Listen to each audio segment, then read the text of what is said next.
Boa noite, pessoal. Estamos aqui de novo, quarta-feira. Hoje nós vamos falar para vocês que nós vamos fazer aqui a última live. Nós vamos dar uma parada nesse ciclo e vamos trazer mais conteúdos à frente por outras mídias, né?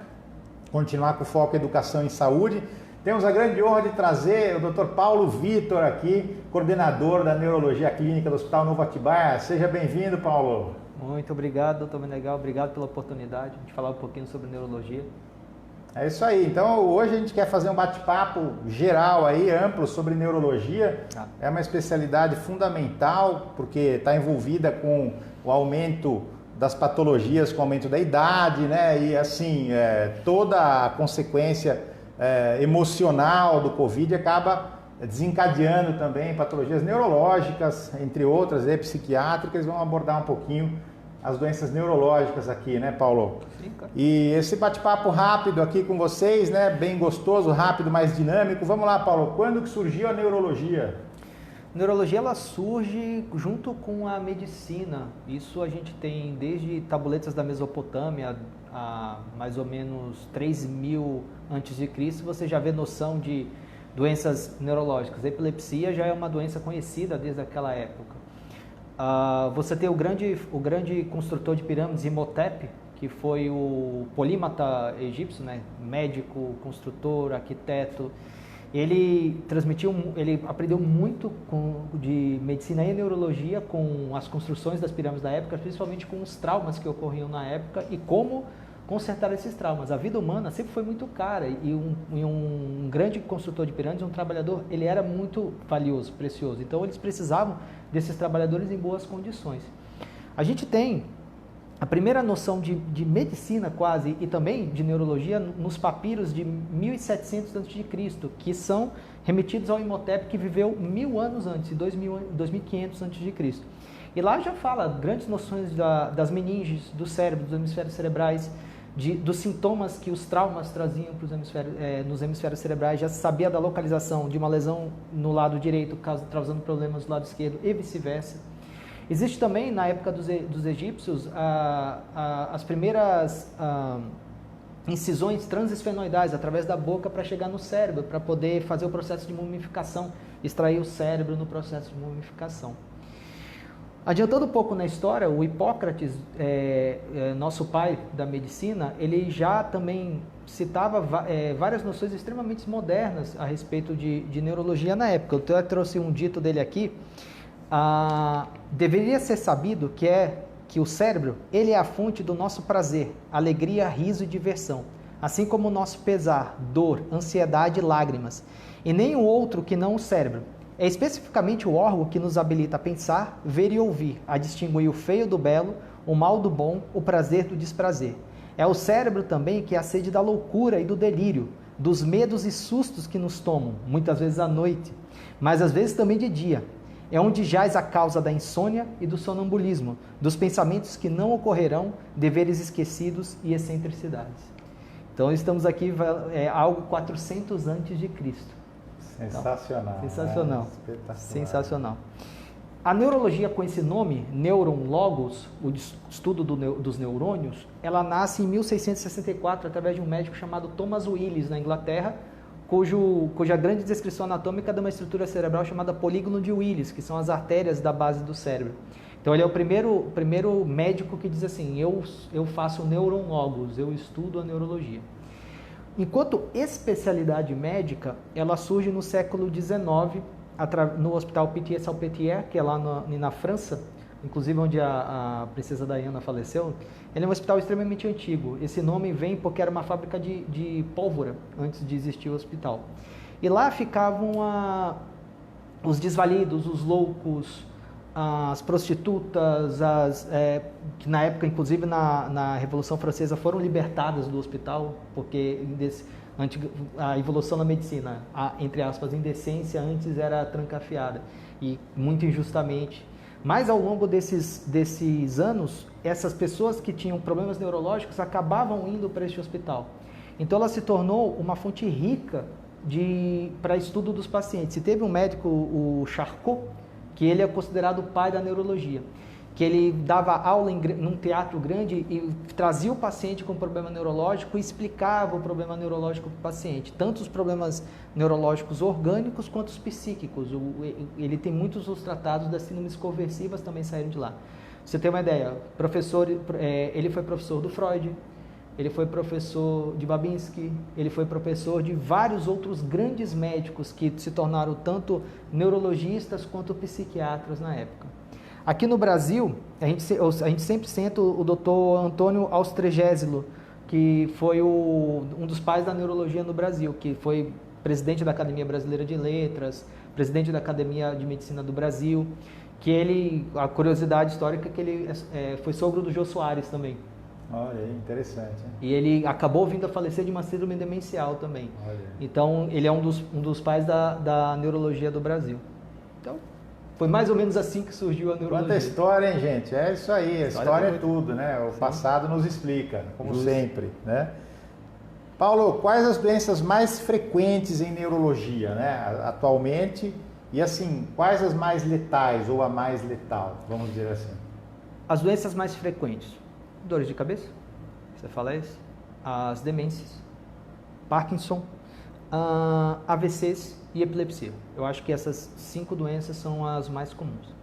As mais letais, elas é um pouquinho complicado porque muitas doenças sistêmicas afetam o sistema nervoso indiretamente e são extremamente letais.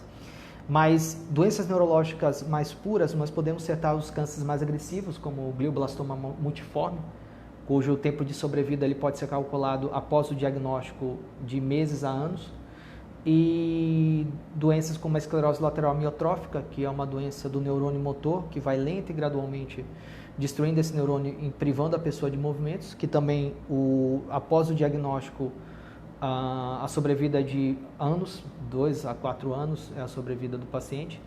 E nós temos as doenças priônicas, que foram popularmente conhecidas nos anos 90 como a doenças da vaca louca, que o termo técnico é Creutzfeldt-Jakob, são dois médicos que descreveram essas doenças. E essas doenças, após o diagnóstico, o tempo de sobrevida são meses. Cefalopatia espongiforme também, né? Cefalopatia espongiforme humana, ou doença de Creutzfeldt-Jakob, ou popularmente conhecida como vaca louca. Extremamente raros, são doenças extremamente raras. Tanto a ela quanto as doenças periônicas, quanto os glioblastomas multiformes, são doenças, graças a Deus, muito raras. Então, não é o nosso dia a dia da medicina. O dia a dia da medicina, da neurologia, são doenças mais comuns, mais prosaicas, com ampla possibilidade de tratamento. Certo. E assim, aí olhando agora para o que aconteceu, né? Quer dizer, as mais frequentes, as mais letais são mais raras, né? Aconteceu alguma mudança desse perfil de prevalência que você tenha percebido, assim, por ter aparecido na literatura com a pandemia? Aumentou alguma, diminuiu? Na minha experiência, o que aconteceu foi a intensificação das doenças mais comuns. Epilépticos pioraram da sua epilepsia, os AVCs se tornaram mais comuns, as demências se tornaram mais graves. Porque uma pandemia ela é uma ruptura da tessitura normal da sociedade. E grande parte das doenças neurológicas, elas necessitam tanto de um diagnóstico rápido e preciso, quanto de uma reabilitação constante para haver uma recuperação adequada do paciente. E tudo isso foi rompido por conta da pandemia. Então, boa parte dos meus pacientes descompensaram, mas o que aconteceu foi uma descompensação das doenças comuns, não necessariamente o aparecimento de doenças mais raras. Teve alguma coisa ou outra que aconteceu de doenças inflamatórias do sistema nervoso central graças ao Covid, mas isso já era algo de ser esperado e não foi um aumento tão importante. Isso, até já pergunto na sequência, né, quais as manifestações neurológicas do Covid e qual a frequência delas, assim? A manifestação neurológica mais comum do Covid é a perda de olfato de paladar. 85% a 90% dos pacientes perdem. Mas isso é uma manifestação neurológica dada a natureza do nervo olfatório, porque ele não tem uma proteção tão grande quanto os outros nervos. Então, ele é meio que uma porta de entrada, mas ao mesmo tempo um mecanismo de defesa contra vírus que estão entrando no sistema nervoso central. Porque existem lá algumas células de defesa que impedem a abertura, impedem a infecção grave no sistema nervoso. Então, não é necessariamente porque a pessoa vai ter perda de olfato, que ela vai ter uma infecção grave do sistema nervoso pelo Covid. As estimativas, extrapolando pelo SARS-CoV antigo e o MERS-CoV que aconteceram, foi de 0,09% a 0,36% das pessoas afetadas com manifestações neurológicas graves. Na minha impressão, isso vai ser maior no Covid, porque o Covid, como ele é uma doença de coagulopatia, ele faz coagulação intravascular, dentro dos vasos sanguíneos começam a ocorrer trombos, então aumenta muito a chance de AVCs. AVCs isquêmicos, hemorragias secundárias, tromboses. Então, eu acredito que as manifestações do Covid vão gerar em torno de 0,5%, talvez um pouquinho mais, na população afetada. Dentro desse 0,5%, o que é mais comum são dores de cabeça. Temos tido vários pacientes aqui com uma dor, que ela não é uma dor tão de meningite ou algo do tipo. É como se fosse uma dor muscular que também afetasse os músculos da cabeça. Então, uma dor pesada, com piora vespertina, junto com dor corporal, que significa a replicação do vírus. O vírus se multiplica em todos os tecidos, se multiplica nos músculos, se multiplica nos músculos da cabeça também. Dentre as complicações mais graves que nós temos, eu peguei uma revisão agora do Lancet, que saiu em julho agora, uma série de 125 casos com Covid. 31% com estado mental alterado, mais sonolentos, mais irritadiços. Desses 31%, 13% com encefalopatia, ou seja, pacientes realmente rebaixados, com nível de consciência confuso. 6% com encefalite, ou seja, além do rebaixamento da confusão, existia alteração no líquor, existia um líquor com aumento de proteínas ou aumento de células de defesa. 18% com sintomas neuropsiquiátricos, ou seja, 8% com psicose, 5% com demência, 3% com transtornos de humor, depressão, mania, ansiedade.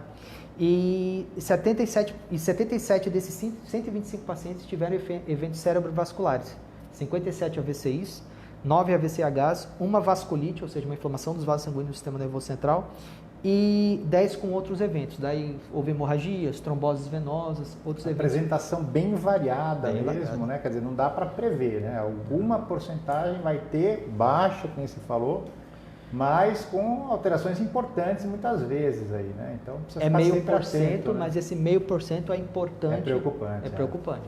E é por isso que a vigilância neurológica e a prevenção da trombose é tão importante. É por isso que nos protocolos mais atuais do Covid, se é que a gente pode chamar uma doença que tem só 6 meses de evolução de protocolos atuais, vamos mudar cada semana. O atual, vamos falar as últimas semanas. As últimas semanas de protocolo está sempre envolvendo o uso de um anticoagulante, né? Clexane, alguns casos heparina, mas grande parte é o Clexane mesmo. Certo. Interessante, não é? Então vamos lá. Outras doenças, mais raro. Guillain-Barré já foi descrito. Olha aí. Encefalomielite desmielinizante aguda, que é uma doença que ocorre vários focos de inflamação no cérebro e na medula. A gente teve um caso aqui, mas não fechou Covid no líquor. E ela veio, e no caso a paciente veio negativa, mas me deu uma impressão de Covid, mesmo sem acometimento respiratório, pela epidemiologia do sistema, mas não foi comprovado. Essa, só para falar, pessoal, Guillain-Barré é uma paralisia mesmo do corpo, né? Uma paralisia, afeta os nervos periféricos, é uma paralisia que começa geralmente pelos pés e vai subindo pelo corpo. Existe uma variante que começa pelos nervos da cabeça, ou seja, a pessoa pode ficar com fraqueza na face, aí começa nos braços, que é o nome variante Miller-Fisher, mais rara ainda. Tem um caso publicado aqui no Brasil pelo Grupo de Brasília de parkinsonismo pós-Covid. Acredito, uma mulher de 34 anos que durante o 15º do dia dos sintomas de Covid, rigidez, lentidão dos movimentos. E daí tal qual lá a gripe espanhola, em 1918, 1920, teve vários casos de uma doença chamada encefalite letárgica, que os pacientes ficavam com parkinsonismo e ficavam difíceis de serem acordados. Então a gente sabe que o coronavírus, tal qual grandes pandemias, tem uma manifestação extremamente diversa e podem ocorrer coisas desse tipo muito raramente. Que bom que continue raro assim, por favor, né? Bom, aí a gente, historicamente, na Faculdade de Medicina, existe um conhecimento que diz que as doenças neurológicas, né, têm, digamos que uma visão, que não é verdade, conhecidas como de pouca chance de cura no decorrer de sua história, de sua evolução, né? Uma evolução mais insidiosa, a longo prazo, e os tratamentos não seriam curativos, né? Aí eu pergunto para você, hoje, no contexto, aí falando não do caso da pandemia, mas assim, O mundo científico hoje em neurologia traz um universo diferente desse, uma visão diferente? Está mudando essa história? Isso já ficou no passado? Em termos, pela própria natureza do cérebro, o neurônio ela é uma célula extremamente resiliente, porém ela é única, no sentido de que quando um neurônio se vai, ele é muito dificilmente substituído. Diferente da célula da pele, por exemplo, que toda hora ela está sendo trocada. Nós trocamos nossa pele em questão de semanas, nossas células sanguíneas, que em 120 dias elas são totalmente renovadas. Os neurônios que nós nascemos são neurônios que nós temos. E existe um processo de diminuição neuronal nos primeiros anos de vida, e existe uma plasticidade neuronal nos primeiros anos de vida que se encerra depois do início da vida adulta. Não se encerra, mas diminui muito essa capacidade de neuroplasticidade. Então, nós temos que cuidar dos nossos neurônios com muito carinho, com muito cuidado, porque são eles que nós temos.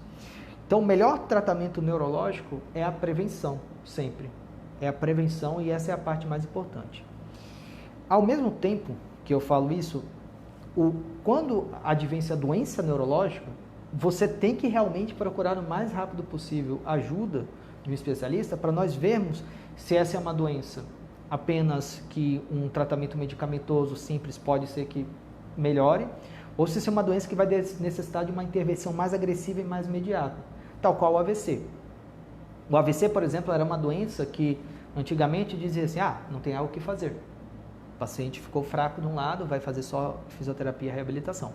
Hoje nós temos um tratamento com um trombolítico IV, um remédio que desfaz os trombos causados no AVC isquêmico, que é a alteplase, que foi usado inicialmente nos infartos e hoje ela está já em protocolo já há mais de 20 anos para AVCs. E isso é um remédio que nós contamos aqui no hospital. Então, para todos os pacientes, eu converso isso com os colegas médicos, com a população geral, sentiu sintomas neurológicos, principalmente de um lado, aquela pneumonia do SAMU, né? Sorria, abrace, música. Se você tem algum desses problemas, chame a urgência e venha rapidamente para o hospital, que é possível melhorar esses sintomas. Agora mesmo, semana passada, no hospital da PUC de Campinas, uma senhora de 78 anos que chegou totalmente paralisada do lado esquerdo, com rebaixamento de consciência, na tomografia um fechamento da carótida interna distal, que é a artéria principal que leva sangue para o cérebro, leva sangue para toda a parte a parte principal, mais frontal que do cérebro leva sangue. E ela tinha um NIH, que é uma escala que a gente faz de 27, que é algo que normalmente nós não fazemos alteplase. Porém, como a tomografia dela estava totalmente normal e foi visto na cara, foi optado por fazer alteplase IV e a paciente melhorou totalmente. Esse caso é uma paciente que iria ficar com sequelas gravíssimas ou morrer. E ela saiu sem sequela nenhuma. Sensacional, né? Quer dizer, então, é importante. Está disponível hoje, né? Isso. E existe mais uma doença que eu queria destacar, que é uma doença chamada atrofia muscular espinhal, que é uma doença genética, que a pessoa nasce sem a capacidade de produzir uma proteína que depende da sobrevivência do neurônio. E essa doença tem tipo 1, tipo 2, tipo 3. A diferença é o grau de acometimento. E essa doença no tipo 1 ela é 100% fatal. E a primeira terapia gênica do mundo desenvolvida foi para essa doença, com a medicação chamada nusinercena, o Spinraza. E a gente faz ela aqui no hospital, em um paciente. E esse paciente, que ia ser um paciente condenado à morte, basicamente, piora progressiva, estabilizou o seu quadro da doença. Então, lenta e gradualmente, esse axioma velho da neurologia ser uma doença neurológica ser algo que não tem cura, está mudando, né, principalmente nos últimos anos. Sensacional. E assim, mesmo quando não há cura, os tratamentos de manutenção estão melhorando cada vez mais, tem sempre surgindo coisas novas, né, Paula? Quais são as áreas de atuação, não é? Ou subespecialidades em neurologia, Paula? Tá ótimo. Essa pergunta é muito importante porque a primeira coisa que eu sempre gosto de destacar é a diferença entre o neurocirurgião e o neurologista clínico. É a mesma diferença entre o urologista e o nefrologista, né? Ambos atuam no rim, só que o urologista ele vai operar o rim. O nefrologista, ele vai cuidar das doenças que acontecem no rim e a pessoa que você vai procurar uma diálise, alguma coisa, para manter o funcionamento do seu corpo adequado.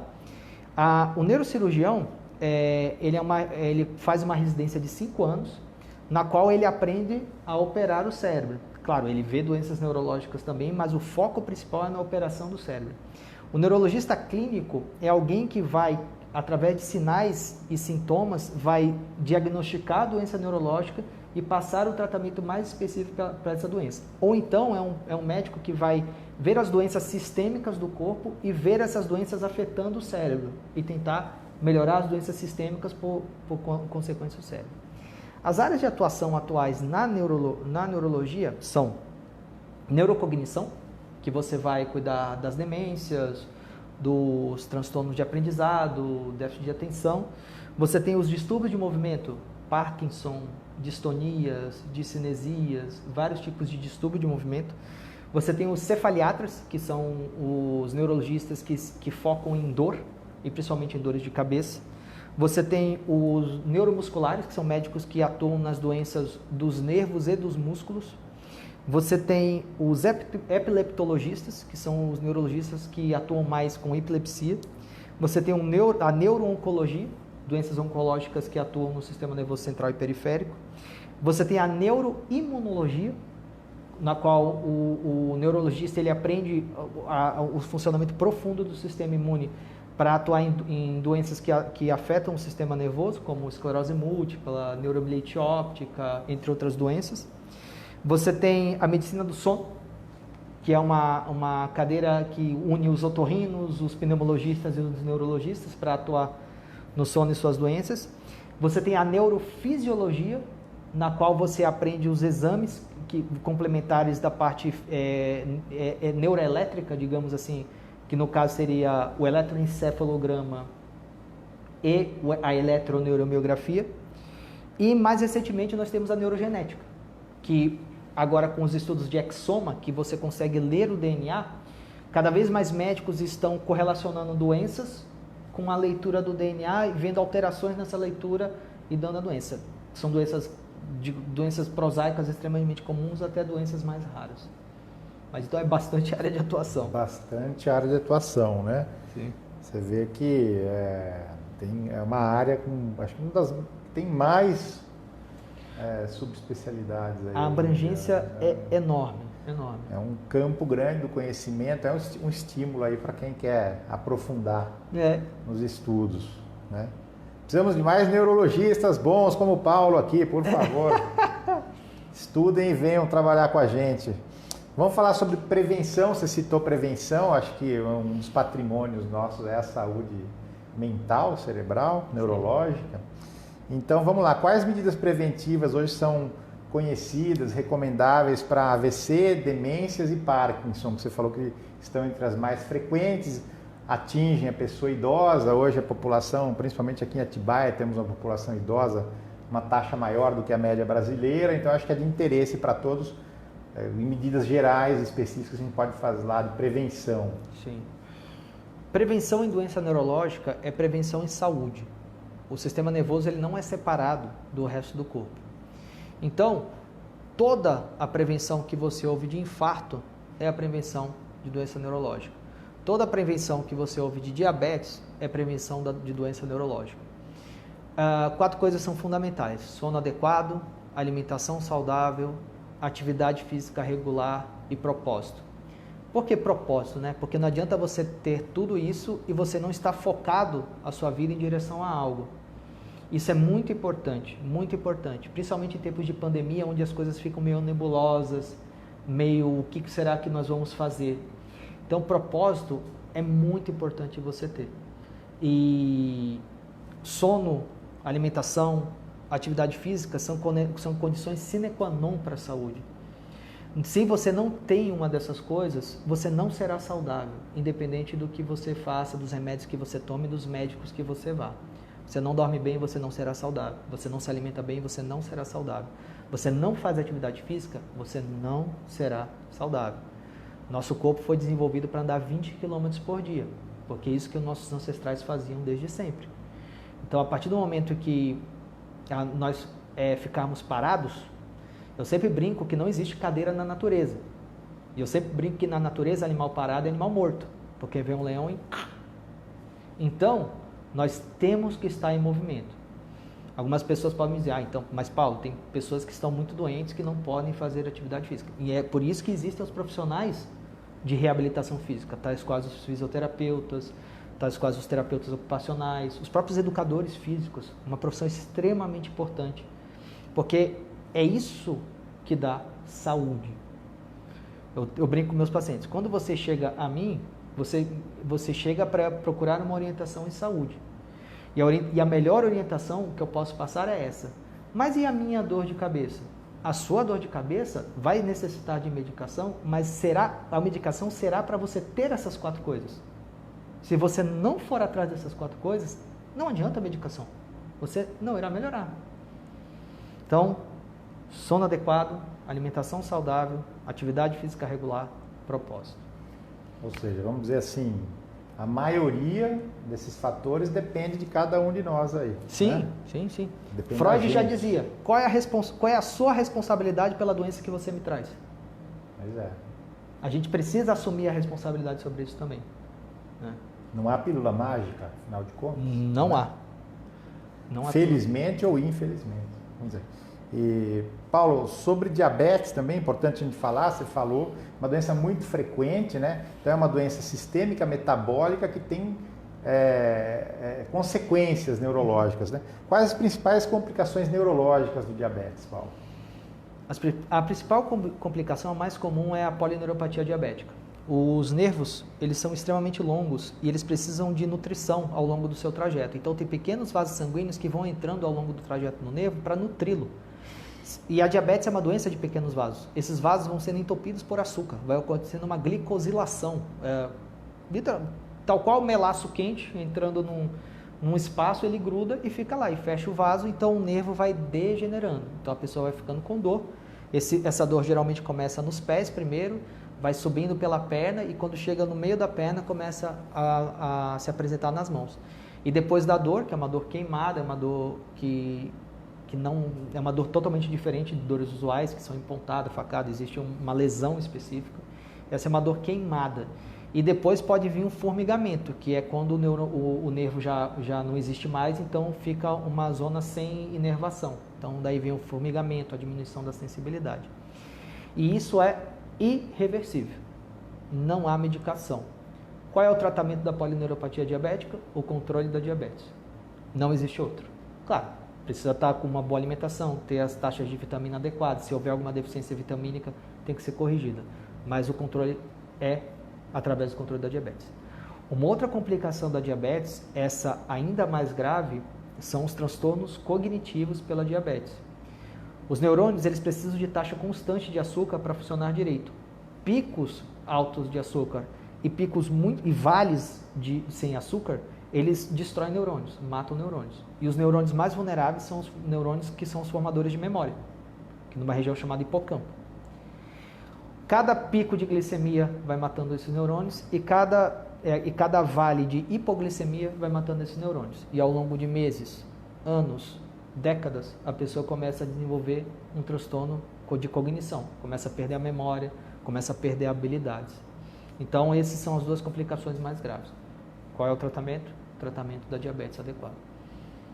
Perfeito. Falando um pouco de epilepsia também, que você falou que é um transtorno bastante comum, né? E o que tem de novidade hoje, seja diagnóstico ou tratamento em epilepsia?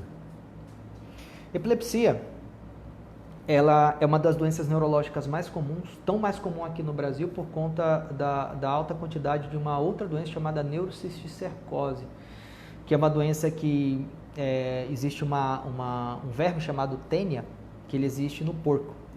Quando o porco defeca, ovos caem no solo e esses ovos podem contaminar vegetais e alimentos, que se não lavados adequadamente podem ser consumidos. As larvas eclodem e podem ir para vários tecidos do corpo, basicamente músculos e cérebro. E a epilepsia ela é mais comum em países em desenvolvimento por conta da presença da Taenia solium. Então, a gente sabe que aqui no Brasil existe essa doença mais comum. De novidade na epilepsia, a grande novidade que nós temos aí é o aparecimento de uma medicação chamada levetiracetam, que é uma medicação que já existe há alguns anos fora. Aqui no Brasil ela começou a ser importada e depois vendida aqui no Brasil, porém houve uma quebra de patente, então esse remédio está muito mais acessível, inclusive está agora também no SUS. Ele é um dos remédios mais indicados no início de epilepsias parciais, tal qual da neurocistiacose, mas ele é indicado para vários tipos de epilepsia. Qual é a vantagem de outras medicações? Diminuição de efeitos colaterais, porque muitos dos fármacos antiepilépticos eles têm muitos efeitos colaterais. O levetiracetam ele tem um perfil melhor de efeitos colaterais. Dentro da nossa instituição, nós temos agora nós acabamos de montar, você foi também um dos grandes responsáveis por isso, Menegão, de montar o nosso serviço de eletroencefalografia ambulatorial.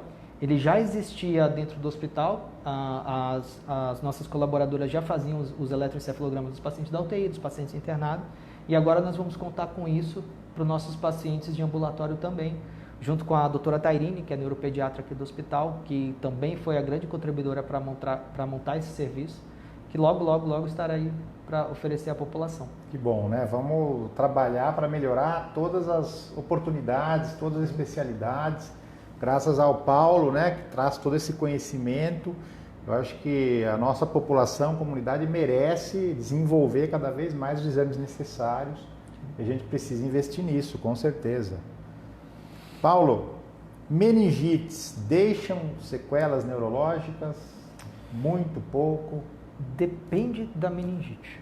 A maior parte das meningites elas são virais e são por vírus, entre aspas, bobos, são por vírus respiratórios de resfriado comum, adenovírus.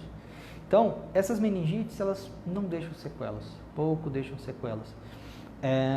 Existe rarissimamente existe complicações inflamatórias das meningites. O corpo, no afã de tentar matar o vírus, acaba produzindo uma encefalite ou então uma cerebelite, que são inflamações do cérebro que vão além do natural, de uma resposta natural de defesa. E daí o paciente ele pode apresentar uma complicação maior do seu quadro, porém, novamente, já é raro e na maioria das vezes essa complicação é totalmente transitória. Então, desse tipo de meningite não. As meningites bacterianas é outra história, principalmente quando elas ocorrem antes dos 2 anos de idade. As meningites bacterianas antes dos 2 anos causam sequelas, principalmente auditivas, diminuição da audição. Eu li alguns estudos que o número pode chegar até 50% em alguns casos, sendo uma média de 36% dos pacientes que têm meningites bacterianas. Você tem atraso intelectual, déficit de atenção, hiperatividade, você tem epilepsia como uma sequela. E é por isso que a vacinação contra o meningococo e contra o pneumococo é tão importante. São vacinas que devem ser procuradas e dadas às crianças, porque a meningites são doenças relativamente comuns. Elas já não estão mais tanto na nossa memória, mas elas estão na história. De sequelas gravíssimas, epidemias de meningite que nós tínhamos, epidemias de meningite meningocócica, epidemias de meningite pneumocócica, com sequelas terríveis para a população. Hoje, nós não vimos mais falar disso, praticamente. Tanto é que hoje, quando tem uma meningite, os alunos de pediatria correm para ver, porque é tão raro numa população totalmente vacinada. Mas, quero reforçar, vacinação, vacinação, vacinação. Mais um motivo aí, mais uma doença que precisa de atenção com quanto à vacinação. Importante, sim, né, pessoal? Com certeza. E vamos lá, o que é a esclerose múltipla, que é uma doença também que se costuma, vez ou outra, aparecer na mídia e sempre está em voga, né? E como é feito o seu tratamento? Esclerose múltipla, ela é uma doença inflamatória, autoimune do sistema nervoso central. Ela é uma doença muito mais comum em países do norte e existem vários fatores para isso. Existem fatores genéticos, existem fatores ambientais, principalmente a diminuição da incidência solar nos países nórdicos. 6 meses de inverno no norte do mundo é 6 meses sem luz, então as taxas de vitamina D baixas, tornando o nosso corpo mais vulnerável a inflamações. Existe uma teoria interessante chamada teoria da higiene, que pela melhoria das condições de higiene da população, as crianças não são expostas a a tantos bactérias, a tantos vírus, a tantos parasitas quanto elas eram impostas automaticamente. Então, o nosso sistema imune ele fica um pouco ocioso, tendendo a nos atacar mais do que atacar o que é estranho. Então, existe essa teoria que tem muito embasamento. Falando um pouquinho da população brasileira, a nossa população, o índice de esclerose múltipla é muito menor do que nos países do norte. Porém, como é uma doença que causa muita sequela, ela acaba sempre entrando em voga quando ocorre, principalmente porque é uma doença um pouco imprevisível. Ela vem na maioria das vezes, 85% dos casos, ela vem em surtos de doença e melhora. Surtos e melhora, que a gente chama de forma remitente, recorrente ou com surto-remissão. E essa doença, ela vai fazendo pequenas... Por que o nome é esclerose múltipla? Né? Porque ela vai fazendo inflamação em placas no cérebro, pequenas placas, que são geralmente em volta das veias cerebrais, que são as perivenulares, a gente chama. Umas placas ovais. E elas, ao longo de meses, anos, décadas, vão se acumulando no cérebro e na medula espinhal, causando os danos. Porque no primeiro momento você tem um surto com recuperação completa, mas depois de um tempo você pode começar a acumular sequelas, principalmente na esclerose múltipla, que não é tratada adequadamente. Esse é um outro ponto importante, existe tratamento para a esclerose múltipla. O tratamento ele é feito inicialmente através de imunomodulação. Você passa medicações que são moduladoras do sistema imune, deixam ele um pouquinho menos, vamos dizer assim, alegrinho, deixam ele um pouquinho mais tranquilo, não atacando tanto o corpo. Então, nós temos os remédios clássicos, que são os interferons, e o acetato de glatirâmia, que são medicações injetáveis. E agora nós já temos, até na primeira escolha do tratamento, um remédio chamado fumarato de dimetila, que é um remédio via oral. Então agora isso foi há 2 meses atrás, entrou como primeira escolha no tratamento, um remédio via oral. E a gente vai acompanhando a doença através de ressonâncias. O diagnóstico ele é feito através da clínica de compatível, com ressonância magnética. Ocasionalmente é necessário fazer uma punção lombar e tirar um pouco do líquor, o líquido que recobre o cérebro e a espinha, para nós podermos fazer um diagnóstico mais preciso. Não é tão comum hoje, a ressonância já dá o diagnóstico na maioria dos casos. E com a progressão da doença, nós vamos acompanhando através da ressonância. Se ela começa a progredir, nós aumentamos o tratamento, nós passamos para os imunossupressores. Que hoje existe o fingolimod também, que é um remédio via oral, que inclusive, interessantemente, pessoas que tomam fingolimod têm menos chance de ter coronavírus grave. Olha aí, interessante. Pelo seu efeito imunomodulador, é interessante esse detalhe.